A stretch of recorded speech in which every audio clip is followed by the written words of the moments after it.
우리의 자랑은 십자가입니다. 따라합시다. 우리의 자랑은 십자가. 복음의 핵심은 십자가입니다. 십자가.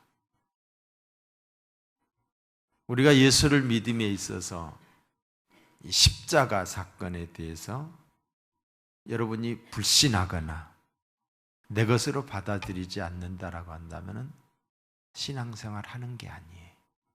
그냥 교회만 다니는 겁니다.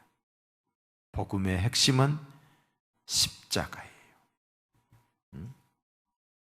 복음의 정상이 또한 십자가입니다. 이 십자가에 대한 깊은 깨달음이 없이는 진정한 기독교인이라고 말할 수가 없는 거예요. 오늘 제가 십자가에 대한 이야기를 할 거예요. 여러분에게 십자가의 은혜가 있기를 주님의 이름으로 축복합니다. 고린도전서 1장 18절에 보시면은 십자가의 도가 멸망하는 자들에게는, 구원받지 못할 자들에게는 미련한 것이요, 한없이 미련한 것. 이렇게 좋은 날씨에 산으로 둘러 놀러 가지 뭐하러 교회 와가지고 따분하게, 미련한 것이요, 구원을 얻는 우리에게는 하나님의 능력이라. 구원을 얻는 우리에게는 예수 믿는 것이 큰 복인 줄로 믿습니다. 바울은 말합니다. 우리는 십자가에 못 박힌 그리스도를 전하니, 십자가에 못 박힌 그리스도, 저주의 죽음입니다. 유대인에게는 꺼리는 것이요, 머리를 막 다 흔들었어요. 십자가에 죽는 모습을 보면서 이방인에게는 미련한 것이로되 오직 부르심을 입은 자들에게는, 구원을 받은 저와 여러분들에게는, 유대인이나 헬라인이나 구원받은 사람들 중에 이방인이 있잖아요. 그리스도는 하나님의 능력이요 하나님의 지혜니라. 예수 믿는 것이 능력이고 지혜인 줄로 믿습니다. 오늘 본문에서 사도 바울은 내게는 우리 주 예수 그리스도의 십자가 외에 결코 자랑할 것이 없다라고 말하고 있어요. 이는 사도 바울의 고백입니다. 이 고백이 우리의 고백이 되기를 주님의 이름으로 축복합니다. 우리도 이 고백을 드릴 수 있어야 된다 말이에요. 이 고백이 있을 때에 구원의 감격 속에서 우리가 신앙생활하는 거예요. 확신을 가지고 힘있게 신앙생활하는 거예요. 우리는 예수님의 십자가의 죽으심과 부활에 대한 바른 이해가 있어야 됩니다. 십자가와 부활에 대해서. 이 이해가 없이는 결코 자랑할 수 없습니다. 여기서 말하는 이 이해는 경험적 이해입니다. 경험적 이해. 학습적 이해가 아니다 이 말이에요. 누구한테 배워서가 아니에요. 지식적으로 아는 이해가 아니다 이 말이에요. 바울이 고백합니다. 바울이 내가 그리스도와 함께 십자가에 못 박혔나니. 주님이 십자가에 못 박혀 죽으셨잖아요. 그런데 나는 십자가에 못 박혔다. 나의 옛사람은 죽었다. 나는 이제 새 사람이 되었다는 말이에요. 저 말이. 그런즉 이제는 내가 산 것이 아니요 내 마음대로 산 것이 아니요 오직 내 안에 계신 그리스도께서 사신 것이라. 내가 그리스도를 위하여 사신 것이라. 이제 내가 육체 가운데 사는 것은 나를 사랑하사 나를 위하여 자기 몸을 버리신 하나님의 아들을 믿는 믿음 안에서 사는 것이에요. 이제 새로운 사람을, 새로운 피조물로서 산다는 것입니다. 이러한 바울이 말합니다. 내게는 우리 주 예수 그리스도의 십자가 외에 자랑할 것이 없다. 십자가의 능력을 알았기 때문에, 십자가의 사랑을 깨달았기 때문에 바울의 일생에 있어서 일대 혁명이 일어난 거지요. 십자가의 도를 깨달은 것입니다. 순간 삶의 목적이 바뀌어졌어요. 땅의 것이 전부인 줄 알았는데 하늘의 것이 보이기 시작한 거예요. 순간의 만족이 좋은 것인 줄 알았는데 영원을 사모하는 마음이 생겨진 거예요. 가치관이 바뀌었어요. 가치관이. 그리고 삶의 태도와 자세가 바뀌었습니다.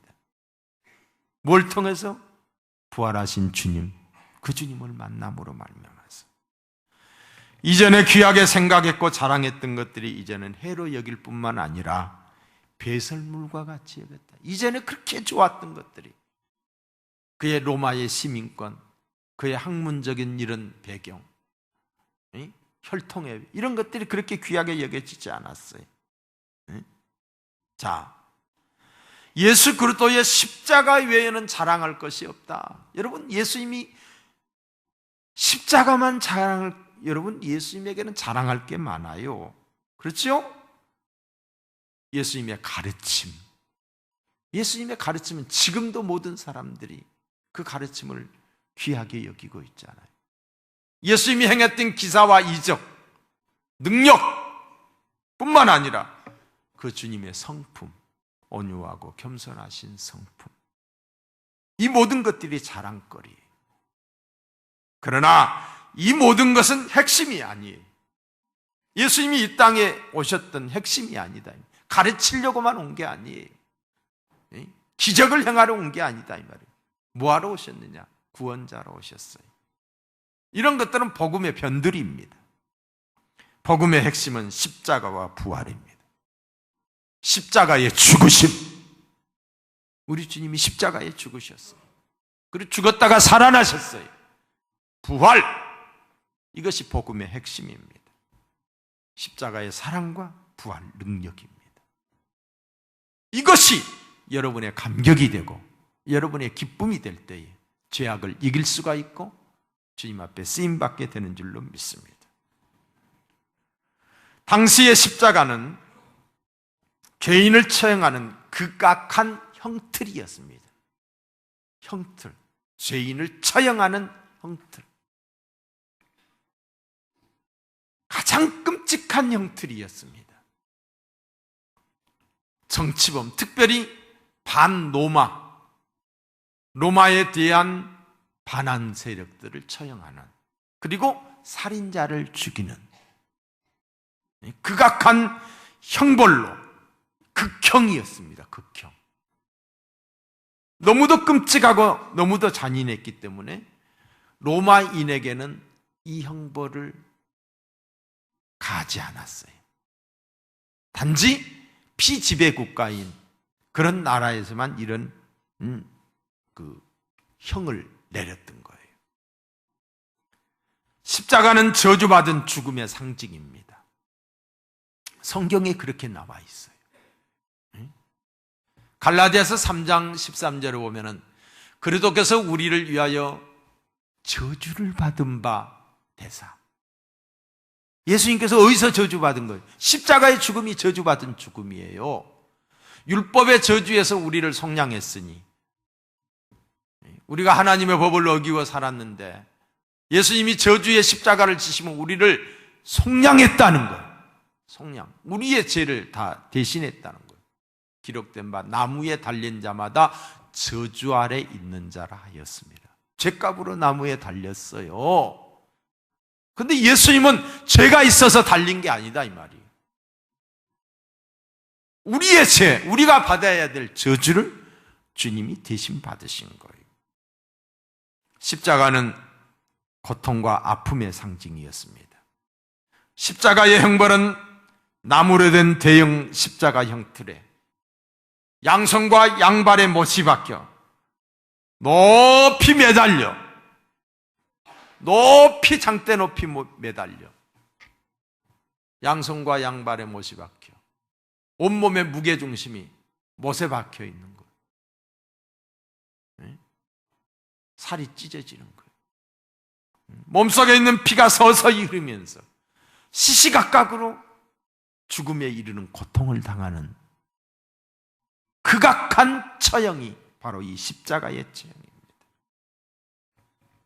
얼마나 끔찍하고 고통스러운 것인지 차마 살아있는 사람이 찾아보기에 민망할 정도로. 그래서 사형을 집행하는 군인들에게 빨리 죽게 해달라고 그의 친척들이, 그의 식구들이 뇌물을 줄 정도로 이왕 죽을 바에 딸깍 죽게 해달라고, 고통을 끝까지 서서히 느끼면서 죽는 이 끔찍한 고통, 뼈 마디마디가 늘어나는 고통, 창자가 끊어질 듯한 고통, 장렬하는 태양빛 밑에서 갈증으로 인해서 목이 타고, 그리고 혀가 오그라들는 이 목마름, 이러한 저주의 십자가, 형벌의 십자가, 고통의 십자가, 이 십자가를 사도 바울은 자랑하지 않을 수 없다라고 말합니다. 왜 이 끔찍한 십자가를 자랑한다는 거예요? 무엇 때문일까요? 십자가의 공로, 십자가의 능력을 경험했기 때문에, 십자가의 사랑을 깨달았기 때문이에요. 이 깨달음이 저와 여러분 속에 강이 되어 흘러넘치기를 주님의 이름으로 축복합니다. 십자가의 형벌은 죄 때문입니다. 그러면 예수님이 죄가 있어서 그 형벌을 당하셨나요? 아니요. 우리를 대신하여, 우리 죄 때문에, 내 죄 때문에, 나의 죄 때문에 나를 살리려고 내 대신 주님이 십자가를 지신 거예요. 흠과 티가 없는 주께서 우리의 죄를 용서하여 주시기 위해 십자가 위에서 대신 죽어주셨습니다. 성경은 말합니다. 의인은 없나니 하나도 없다. 모두가 다 죄인이다. 하나님 곁을 떠난 모든 인생은 죄인이다. 그런데 그 죄의 싹은 사망이다. 지옥 형벌이다라고 말합니다. 죄인된 인생들은 모두가 다 저주 아래 넣여 죽을 수밖에 없게 되는 거예요. 영원한 형벌을 받을 수밖에 없었습니다. 십자가의 고통보다 더한 영원한 지옥 형벌이에요. 모두가 다. 하나님은 죽을 수밖에 없는 인생들을 위해 살 길을 열어주셨어요. 살 길을 내셨어요. 그 살 길이 뭐냐? 피 흘림이 없이는 죄 사함이 없다. 죄 때문에 죽는데 그 죄를 없이 하는 것이 피예요. 피 흘림이 없으면 죄 사함이 없다. 이런 하나님의 선언이었습니다. 피가 있어야 용서함을 받는다. 죄 사함을 받으면 살게 되는데 죄 사함을 받기 위해서는 피 흘림이 있어야 된다. 구약에는 수많은 짐승들이 피를 흘렸어요. 피의 제사를 드렸어요. 그러나 그 제사는 1년에 1차씩 자주 가서 떠드려야 됐어요. 속죄의 제사를 드렸던 거지요. 짐승들은 인간들의 죄를 뒤집어 쓰고 죽어갔습니다. 그런데 이 짐승들이 죽는 짐승의 피는 예수 그리스도의 피의 그림자였습니다. 예표였습니다. 주님은 이 땅에 죽어가는 죄인들을 살리기 위해서 어린 양의 모습으로 이 땅에 오셨습니다. 그래서 세례 요한이 예수님을 보면서 보라, 세상 죄를 지고 가는 하나님의 어린 양이로다. 하나님의 어린 양이로다. 뭘 지고 가는? 세상 죄를 지고 가는, 저와 여러분의 죄를 지고 가는 하나님의 어린 양으로다. 죄값으로 죽어야 할 인생들의 죽음을 대신하기 위해서 이 땅에 오셨습니다. 그 주님이 이렇게 말씀하셨습니다. 인자가 온 것은 섬김을 받으려 함이 아니요 도리어 섬기려 하고 자기 목숨을 많은 사람들의 대속물로 주려 함이라. 뭘로 우리를 섬기기 원했어요? 목숨으로 섬기기를 원했어요. 목숨을 바쳐 우리를 살리기를 원했어요. 그냥 어느 정도 물질 조금 주고 시간 좀 주고 도와주고 이 정도가 아니라 죽어주기 위해서 오셨다 이 말이에요. 대신 죽으러 오신 거지요. 우리의 죄값인 사망과 저주와 형벌을 주님이 대신 하신 사건이 바로 이 십자가의 사건이에요. 그래서 예수님이 이 땅에 태어나기 600년 전, 700년 전의 선지자 이사야는 이렇게 말을 하고 있습니다. 그가 찔림은 우리의 허물 때문이요, 그가 상함은 우리의 죄악 때문이라. 그가 징계를 받음으로 우리는 평화를 누리고 그가 채찍에 맞음으로 우리는 나음을 받았도다. 할렐루야. 내 죄를 용서하여 주시기 위해 내 대신 죽어진 십자가의 은총을 생각할 때 그 어찌 자랑하지 않을 수 있겠습니까? 믿음의 문제입니다. 은혜의 문제입니다. 이 은혜가 여러분에게 있기를 주의 이름으로 축복합니다. 그래서 구원을 받은 사람들이 십자가의 은총을 깨닫고 눈물로 부른 찬송들이 많이 있지요. 십자가를 찬송하는 거예요. 그 끔찍한 형태를 찬송하는 거예요. 왜? 그것이 바로 나를 구원한 구원의 틀이었기 때문이에요.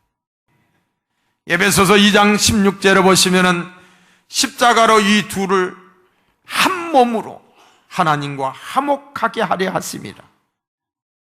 원수된 것을 십자가로 소멸하시고, 하나님과 우리의 관계를 갈라놓은 게 죄예요.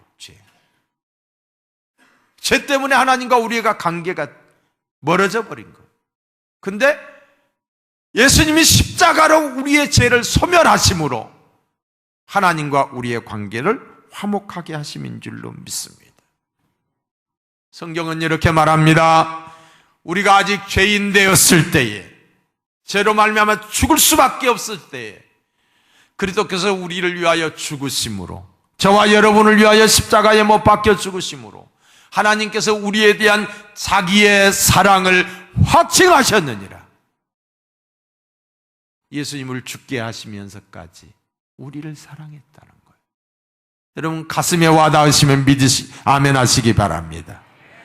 나를 향한 하나님의 그 큰 사랑, 독생자를 희생하시는 그 큰 사랑을 깨달은 바울은 사랑하지 아니할 수 없었고, 더 나아가서 이렇게 말합니다. 십자가의 도가 멸망하는 자들에게는 미련한 것이요 구원을 얻는 우리에게는 하나님의 능력이라. 할렐루야. 십자가를 바라볼 때 하나님의 능력으로 바라볼 수 있기를 축복합니다. 여러분 2000년 전 갈보리 언덕으로 가기를 소망합니다. 이 시간 우리 한번 시간 여행을 해봅시다. 갈보리 언덕에 세워져 있는 십자가를 한번 바라보십시다. 예수님이 십자가에 못 박힐 때 양옆에 또 두 사람이 못 박혀 있었어요. 강도였어요. 강도. 말 그대로 강도예요. 강도. 사람을 죽인 강도였을 거예요. 근데 두 강도 중 한 사람은 구원함을 받았고 한 사람은 멸망을 받습니다. 무엇의 차이일까요?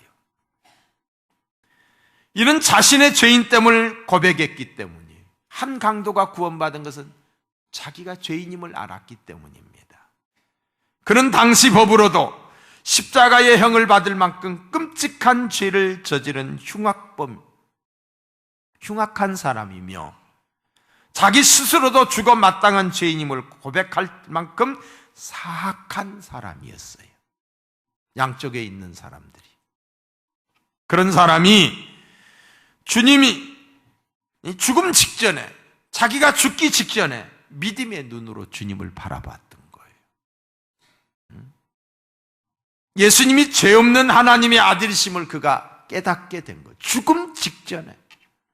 그리고 이렇게 말을 했어요. 예수여, 당신의 나라에 임할 때에 나를 생각하시옵소서. 나를 좀 구원해 달라는 거예요. 이게 뭐예요? 믿음의 고백을 한 거예요. 믿음의 고백. 하나님의 반응은 믿음의 반응입니다. 여러분, 어떤 사람이 이렇게 말할 수 있습니다. 이 강도가 구원받기엔 너무 악한 사람이라고. 이 강도가 구원받기에는 너무 늦었다고. 시간적으로. 이제 죽음 직전인데 무슨 구원이냐고. 이 강도가 구원받기엔 주님을 위해서 한 일이 없다고. 죽기 직전까지 강도 짓을 했으니 무슨 일을 했겠어요? 응? 그런데 주님께서 회개하는 강도에게 말씀합니다. 내가 진실로 내게 이르노니 오늘 내가 나와 함께 낙원에 있으리라. 할렐루야. 주님의 선포입니다. 주님은 회개하는 강도의 모든 죄를 완전히 용서해 주셨습니다. 그리고 영원한 천국의 축복을 약속하셨습니다. 이것은 무엇을 의미합니까? 사람의 어떤 행위나 행실, 공로로 구원받는 것이 아니라 오직 하나님의 은혜로, 오직 믿음으로 하나님이 이루어 놓으신 사건에 대하여 믿기만 하면은 구원받을 수 있음을 보여줍니다. 예수님이 나의 죄를 위하여 십자가에 피 흘려 죽으셨다라고 하는 이 사실을 믿기만 하면은, 믿으면 구원을 얻는 거예요. 십자가의 보혈의 공로를 믿으면 말입니다. 십자가는 구원입니다. 그렇기 때문에 십자가를 자랑하겠다는 거예요. 할렐루야. 사랑하는 성도 여러분, 구원받은 바울은 십자가를 자랑하며 살았습니다. 십자가를 증거하며 살았습니다. 구원받은 저와 여러분도 이 십자가의 구속의 은총을 증거해야 됩니다.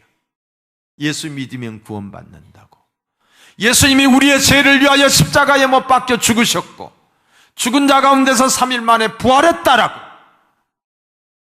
이를 증거해야 돼요. 증거. 이게 뭐예요? 전도예요. 전도. 교회의 존재 목적이 뭡니까? 구원의 방주잖아요. 누군가가 여러분에게 전했기 때문에 여러분이 복음을 받아들였잖아요. 그리고 예수 믿었잖아요. 믿음의 결과가 구원이잖아요. 그렇듯이 우리 또한 누군가에게 복음을 증거해야 되는 거예요. 예수님의 십자가를 전해야 되는 거예요. 이가 우리의 사명이에요. 이를 위하여 하나님이 우리를 부르셨어. 우리를 구원하기 위해. 구원받은 우리를 또한 내가 너희를 세상에 보내노라. 땅끝까지 이르러 증인되라. 우리를 다시 보낸 거예요. 전도의 사명을 우리에게 주셨습니다. 전도는 마귀에게 포로로 잡혀있는 불쌍한 사람들을 구출해내는 것입니다. 내 형제, 내 이웃들을 말입니다. 전도는 잃어버린 양을 찾는 목자와 같이 온 동네 온 산을 헤매며 양의 이름을 부르며 찾을 때까지 찾는 거예요. 이게 전도예요. 전도는 농부와 같이 복음의 씨앗을 부지런히 뿌리고 또 뿌리고 전하는 거예요. 싹이 나서 자라도록 계속적으로 돌보고 관심을 갖는 거예요. 꽃이 피고 열매 맺도록. 이게 전도예요.